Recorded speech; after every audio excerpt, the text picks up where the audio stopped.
La serata dedicata ancora una volta al Palladio, con due ospiti d'eccezione, Renato De Paoli e Franco Guidetti.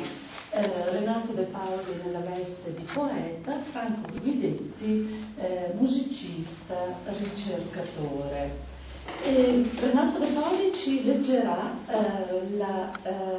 il 20° canto riprodotto nella lingua veneta. Siamo nella 4ª bolgia, la bolgia dove ci sono gli indovini e personaggi di un certo spessore mitico e storico, perché sono come Euripilo, Michele Scotto, Guido Bonatti, Asdente. E come era solito Dante riportava personaggi storici come personaggi mitici in uguale maniera.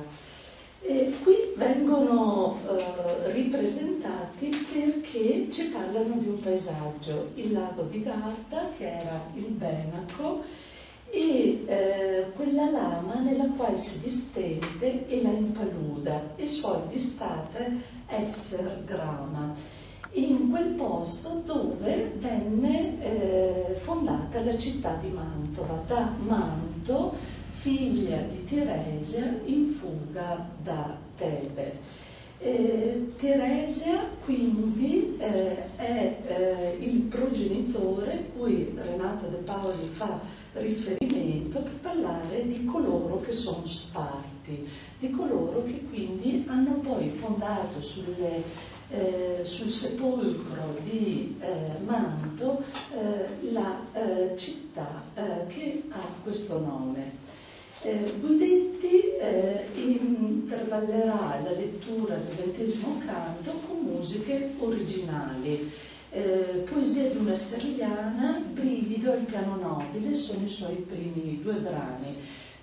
Franco Guidetti è un musicista che ha lavorato in campo internazionale fra l'Europa e il Brasile, in particolare con musicisti quali Silvio D'Amico, Gilson Silveira, e con cui si è fondato anche il gruppo Brasile Trio.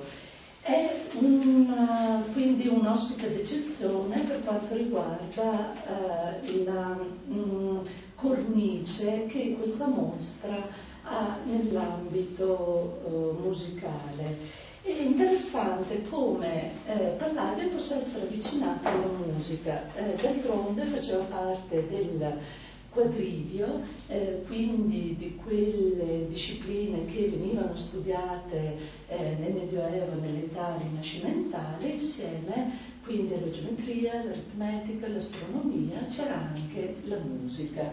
E Franco Guidetti ci propone quindi un linguaggio che era indispensabile nella formazione del nobile signore. Palladio, educato da Altrissimo, venne appunto avviato allo studio della musica e delle proporzioni, che autori come Ackermann e Wittkower hanno studiato proprio nei rapporti armonici, quei rapporti armonici che già Pitagora aveva individuato come indispensabili nella proposta di un'armonia, di un equilibrio, di una proporzione che sappiamo sono i canoni classici cui Palladio faceva riferimento. Quindi buon ascolto, gli autori saranno di seguito loro stessi a presentarsi con i brani, in particolare Franco Guidetti, tanto comincia con Poesia di una serliana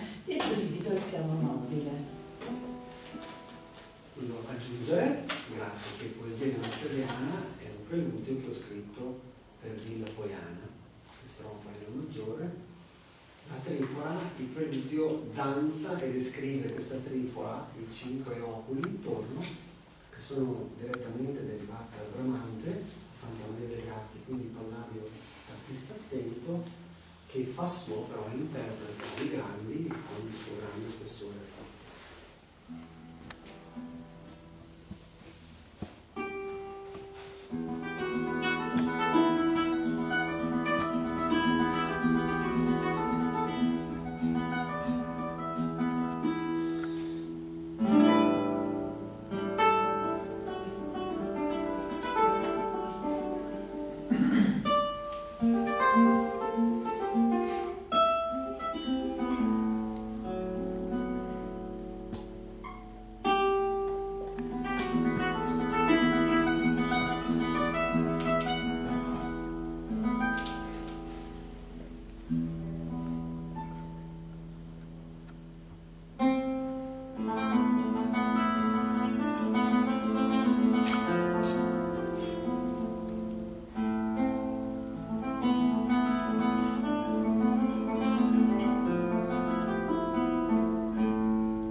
Verso le 6:35 devo andare via perché... Allora, prima di entrare nella lettura che del 20° canto, ho il piacere di narrare, di prosare l'opera del Sommo di Dante, per farvi capire perché io sono qua a parlare di Dante, che non sono un dantista e lo sono diventato su questo canto, che per me è diventata la chiave per riuscire a capire questo canto, che per me è prezioso proprio perché si riallaccia a questa mostra che è la civiltà fluviale Palladio. In questo canto, nel 20° canto, secondo me Dante, esule da Firenze, è ospite a Verona e in quanto ospite ha delle incombenze da svolgere e, essendo bandito da Firenze, deve trovare un'arte per riuscire a sopravvivere in quanto è senza mezzi. Dante non è vocato a fare il poeta dalla nascita o nella prima parte della sua vita finché faceva il primo ministro a Firenze. Dante diventa poeta in Veneto. Dopo che è stato esiliato, la sua pena gli fa poetare, lo fa esprimersi in versi, proprio perché gli manca la possibilità di svolgere qualsiasi altra attività, pur essendo lui un iscritto alla fraglia dei farmacisti, degli speziali che si voglia, o